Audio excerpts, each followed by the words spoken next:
ارشاد فرمائی تھی کہ ایک صاحب نے پوچھا تھا کہ لیلۃ القدر میں کون سی عبادت ہمیں کرنی چاہیے؟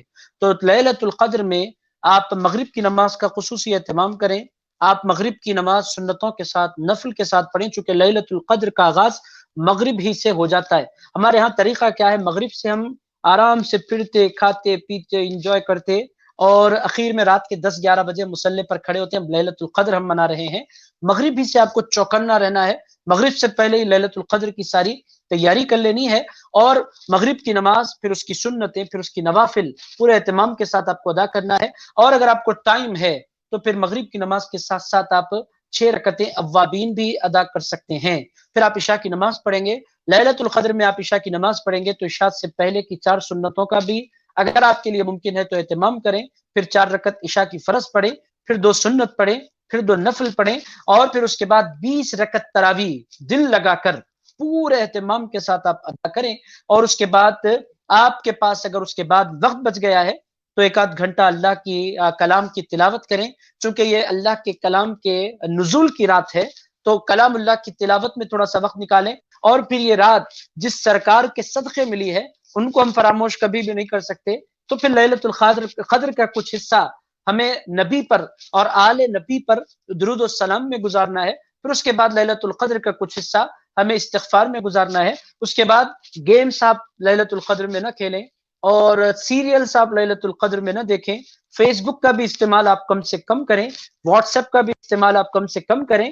اور اگر کوئی اچھا بیان وغیرہ آپ سننا چاہتے ہیں جس سے ایمان تازہ ہوتا ہے وہ آپ سن سکتے ہیں. اس کے بعد آپ آرام فرما لیں، پھر فجر کی نماز پورے اہتمام کے ساتھ ادا کر لیں. لیلۃ القدر کی برکتیں آج نصیب ہو جائیں گی. اگر آپ نفل کا تو اہتمام کر لیں تراویح چھوڑ کر، یا نفل کا تو اہتمام کر لیں مغرب کو لائٹ لے کر، یا نفل کا اہتمام آپ کر لیں فجر کی سنتوں کے اہتمام کے بغیر، میں آپ کو بتاؤں لیلۃ القدر سے محروم. حضور پاک علیہ الصلوۃ والسلام نے ارشاد فرمایا جس کی عشاء پورے اہتمام کے ساتھ ہو جائے اور جس کی فجر پورے اہتمام کے ساتھ ہو، اگر یہ بندہ سو بھی جاتا ہے تو اللہ تعالیٰ پوری رات کھڑے ہو کر عبادت کرنے والے بندوں میں اس کا نام شامل فرما لیا کرتا ہے. تو لیلۃ القدر کی میں عبادتوں کا یہ میں نے آپ کی خدمت میں عرض کر دیا.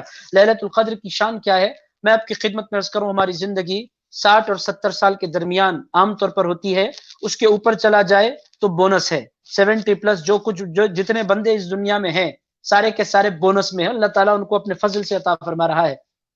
60 سے پہلے کوئی چلا جائے وہ لاس میں ہے، وہ بڑے نقصان میں ہے کہ اس کو قطعی عمر نہیں ملی. مسلمانوں کی جو زندگی اور انسانوں کی جو زندگی، حضور کی امت کی جو زندگی ہے وہ 60 اور 70 کے درمیان. اب بندہ اگر پوری زندگی عبادت میں لگائے تو بھی اس قدر نیکیاں نہیں کما سکتا. لیلۃ القدر کی ایک رات اگر کوئی بندہ عبادت میں گزار لے تو لیلۃ القدر خیر من الف شہر.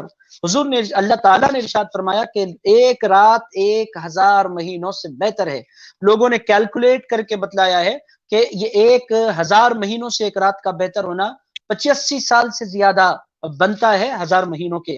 85 ایئرس کم سے کم، اور اللہ نے 85 ایئرس کے برابر نہیں کہا ہے، 85 ایئرس سے زیادہ اس بندے کے نام اعمال میں ثواب لکھا جاتا ہے. تو لیلۃ القدر کو پورے اہتمام کے ساتھ گزارنا چاہیے. آپ کا ایک سوال یہ تھا کہ شب قدر